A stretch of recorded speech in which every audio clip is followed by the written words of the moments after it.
একটা বিয়া বাড়িতে সবাই ভোজ খেতে গেছে, দিয়ে একটা টেবিলে 4জন মহিলা বসিছে খাবার খাওয়ার জন্য। আর ক্যাটারিং এর লোকগুলো সবাইকে খাবার দিচ্ছে, আর একজন লোক এইখানে দাও ওইখানে দাও করার জন্য দেখবেন থাকে।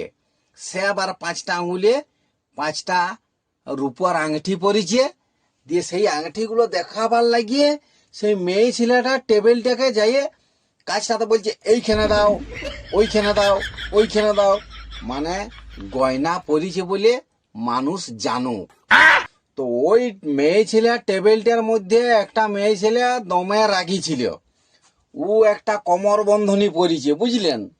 ওই মেয়েটি কিন্তু মনে মনে ভাবিছে ই আমাদেরকে ওই রূপার আংটিগুলো দেখাচ্ছে, তখন মনে মনে ভাবিয়ে পড়ে আর ও উঠে দাঁড়াইছে। উঠে দাঁড়ায় পরে লোকটা যখনই বলছে যে এইখানে দাও ওইখানে দাও, আর ও একটা কোমর বন্ধনীটা এইরকম মোটা পরিছিল, দিয়ে রাগে বলছে কি হ্যাঁ এইখানে দাও এইখানে দাও এইখানে দাও, মানে ও বলছে আমার কোমর বন্ধনীটা একটু দেখু।